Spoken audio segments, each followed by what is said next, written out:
बिहार का current affairs आज 15 मई है। 15 मई के न्यूज़पेपर का कलेक्शन लेकर के आया हूं, जो कि कई पेपरों का कलेक्शन है और बहुत ही इंपॉर्टेंट सेशन होने वाला है।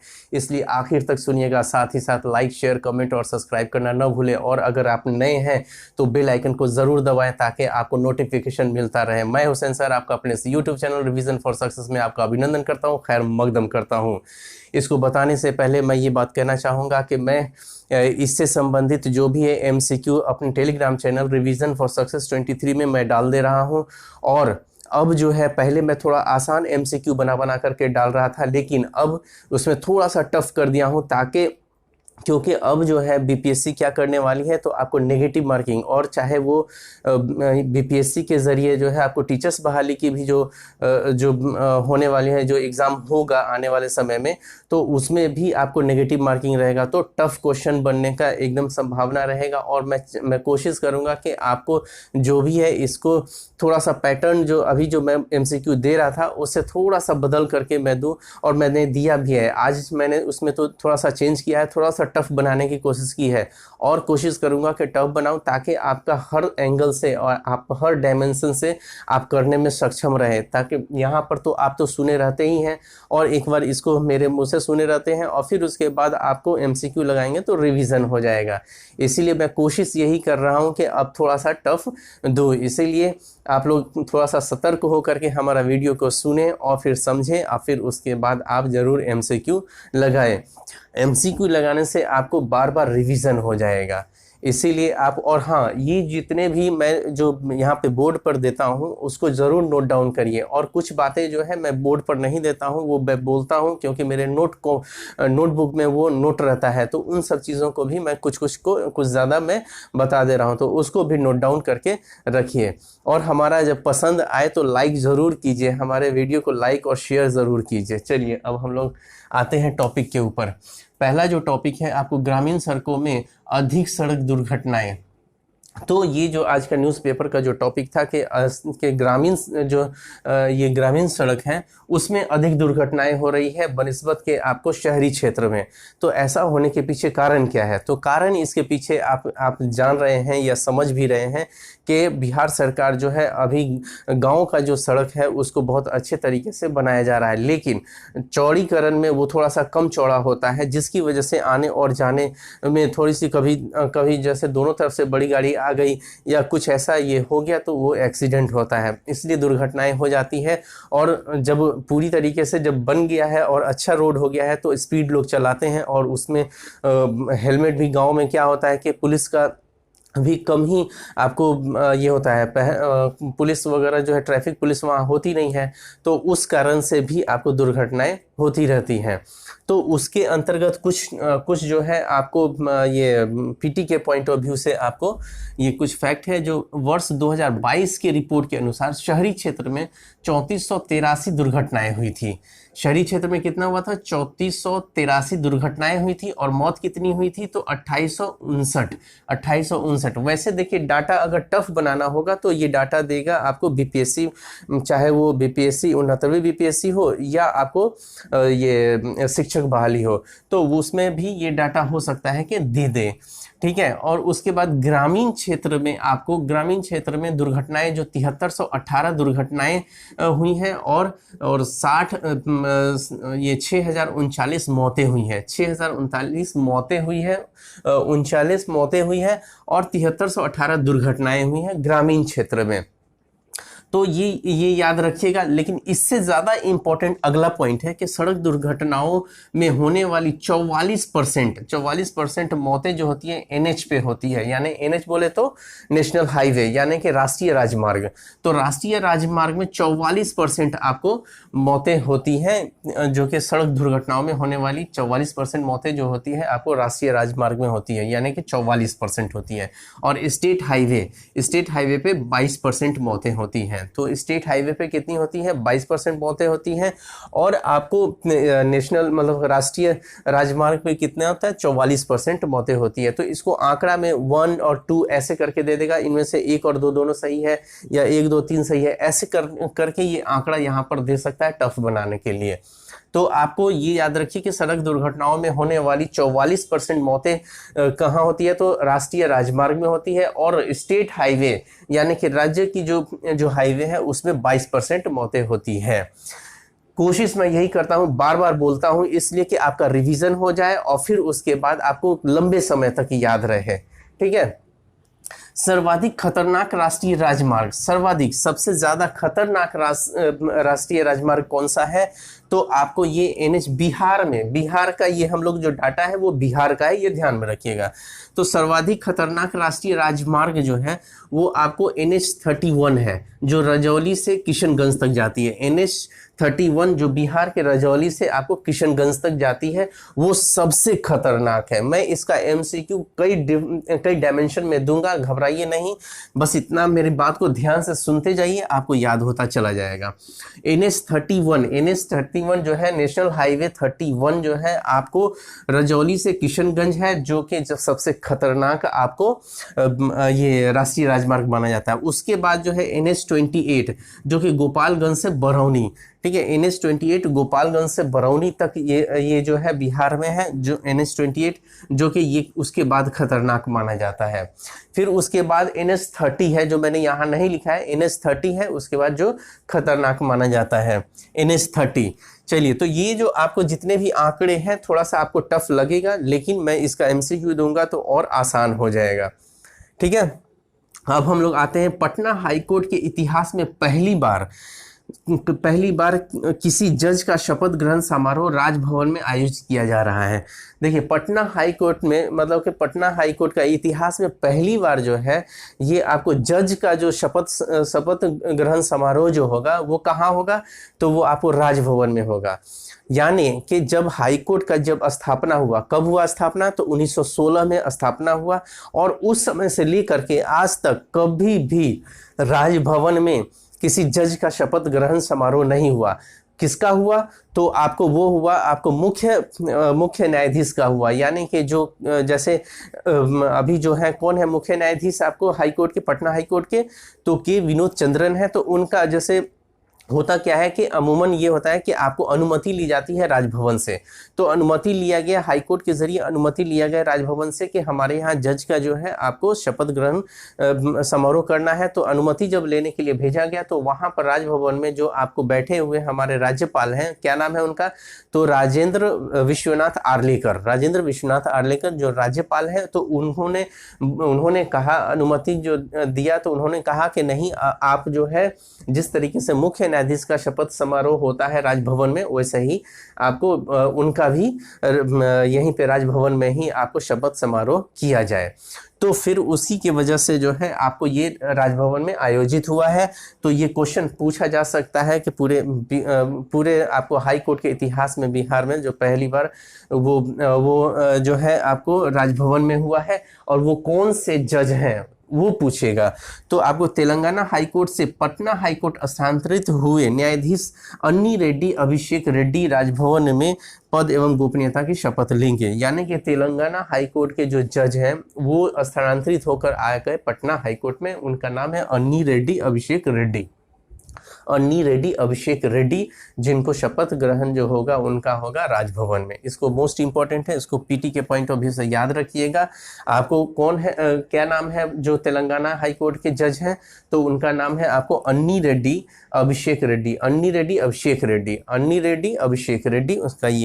उसका नाम है, जो राजभवन में आपको शपथ लेंगे। अगला जो टॉपिक है, राज्य सरकार द्वारा राजगीर एवं नवादा में गंगा जल आपूर्ति योजना के तहत वाटर ट्रीटमेंट प्लांट के साथ जल को सुरक्षित रखने के लिए सरकार गिरियाक में पुलिस आउटपोस्ट स्थापित करेगी।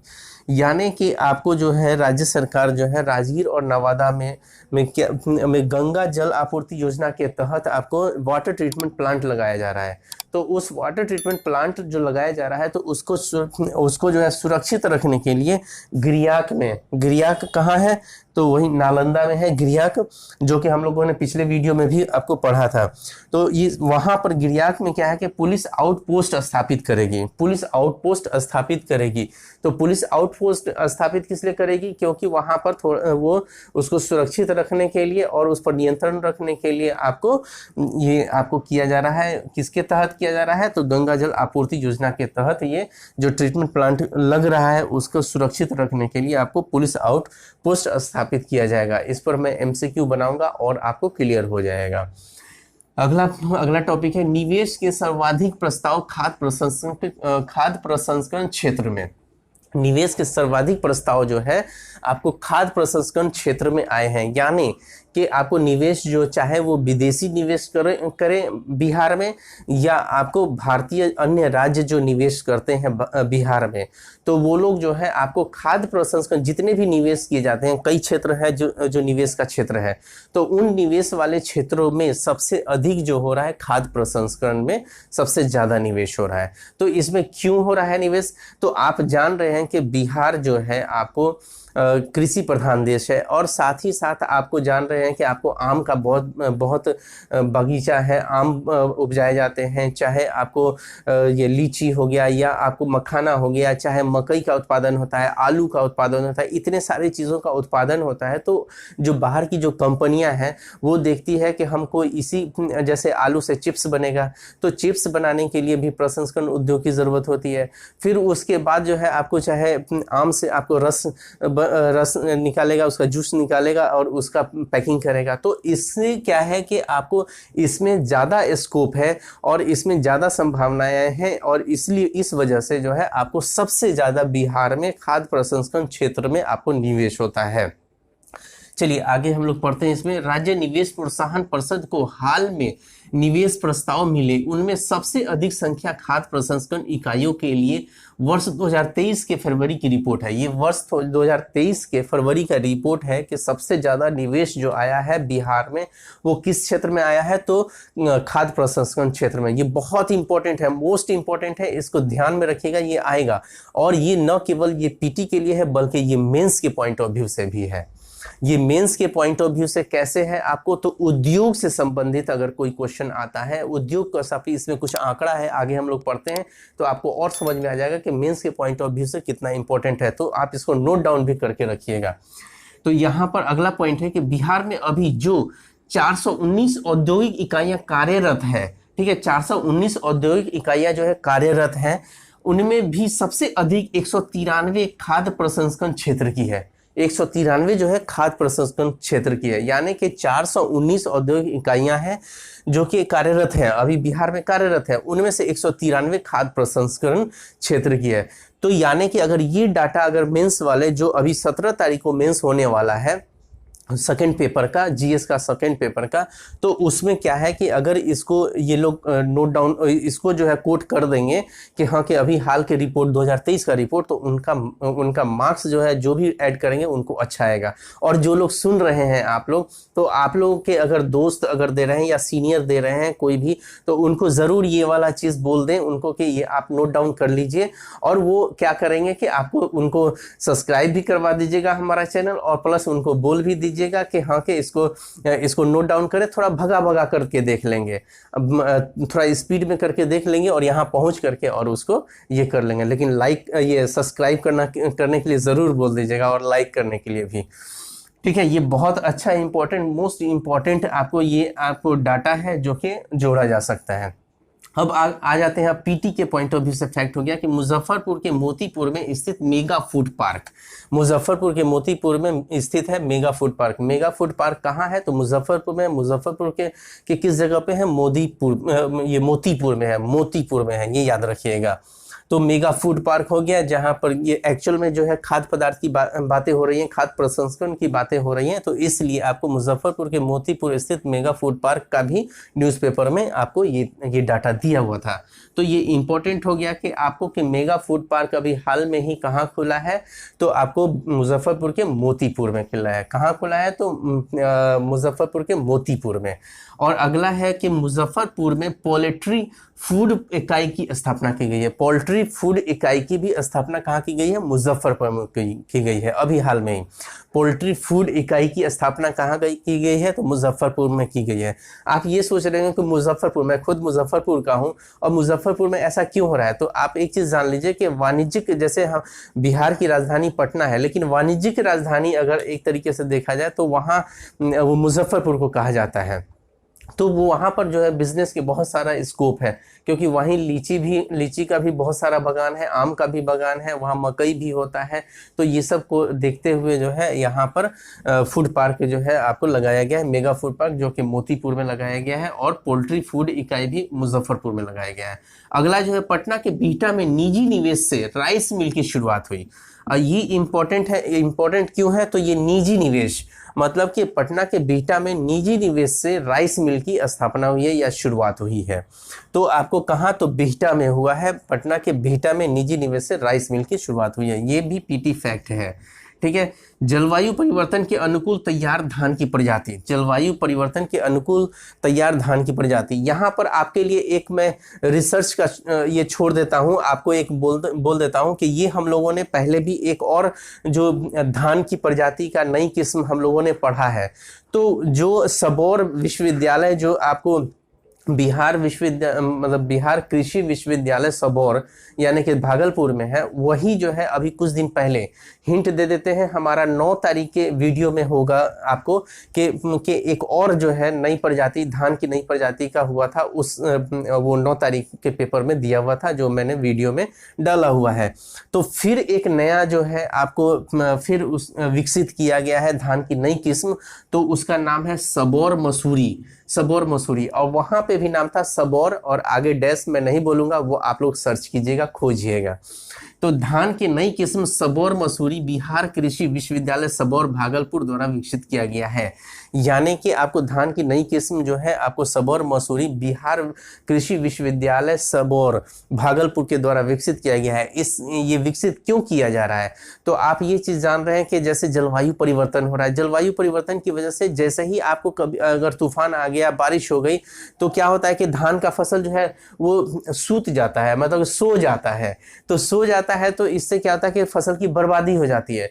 तो ये जो फसल जो ये अभी जो सबौर मसूरी जो नई किस्म की प्रजाति धान की जो विकसित किया गया है, ये जो है जलवायु परिवर्तन को सह सकता है, तूफान वगैरह आएगा तो उसको भी बर्दाश्त कर सकता है, उसमें ये सब चीज़ क्षमता है। साथ ही साथ कम पानी में भी इसका फसल जो है काफ़ी उत्पादन होगा, कम हेक्टेयर में भी ज़्यादा उत्पादन होगा। तो ये सब चीज़, ये जो है नई जो विकसित सबौर मसूरी, ये धान की किस्म है जो कि आपको कृषि विश्वविद्यालय सबौर भागलपुर के द्वारा विकसित किया गया है। इसको ध्यान में रखिएगा कि सबौर मसूरी और सबौर मसूरी किसके द्वारा विकसित किया गया है, तो बिहार कृषि विश्वविद्यालय सबौर भागलपुर के द्वारा विकसित किया गया है। ये धान की नई प्रजाति है। तो क्वेश्चन यहाँ पूछा जा सकता है कि धान की नई प्रजाति अभी हाल में ही ये बिहार कृषि विश्वविद्यालय सबौर के जरिए कौन सा ये विकसित किया गया है, तो आपको सबौर मसूरी किया गया है। और उसका भी नाम देगा जो 9 तारीख वाले वीडियो में है, तो वो भी आपको दोनों को मिला करके भी दे सकता है, ठीक है। तो आप इसको ध्यान में रखिएगा कि धान की नई किस्म है ये सबौर मसूरी, ये याद रखिएगा। अगला टॉपिक है पटना में पूर्वी भारत का पहला मातृत्व देखभाल कौशल संवर्धन केंद्र की शुरुआत हुई। पटना में पूर्वी भारत का पहला मातृत्व देखभाल कौशल संवर्धन केंद्र की शुरुआत हुई है। तो ये जो है आपको, और इसकी शुरुआत जो किया गया है federation of obstetrician and gynaecological society ने किया है। तो ये आपको ये क्या है, तो पहला मातृत्व देखभाल कौशल संवर्धन केंद्र है, यानी कि माँ को देखना, जो जो गर्भवती जो महिलाएं हैं या तो उन लोगों को देखने के, उनको देखभाल के लिए आपको कौशल संवर्धन केंद्र मतलब कि सिखाने वाला जो है केंद्र वो खोला गया है, जो कि आपको ये पूर्वी भारत का ये पहला मातृत्व देखभाल कौशल संवर्धन केंद्र है, जो कि पटना में खुला है। और इसकी शुरुआत जो की गई है federation of obstetrician and gynaecological society ने इसको किया है। तो इस पर सारे पर मैं एमसीक्यू भी आपको प्रोवाइड करूंगा अपने Telegram channel revision for success 23 पर, और मैं अपना लिंक जो है डिस्क्रिप्शन बॉक्स में भी आपको डाल दूंगा। और अगर किसी को अगर कोई परेशानी हो तो मैं फ़ोन नंबर भी दे देता हूं, आप हमसे ज़रूर कॉन्टैक्ट कर सकते हैं। और ये हमारा ये अगर पूरा एक्सप्लेनेशन पसंद आया होगा तो आप लाइक शेयर कमेंट और सब्सक्राइब करना न भूलें। All the best.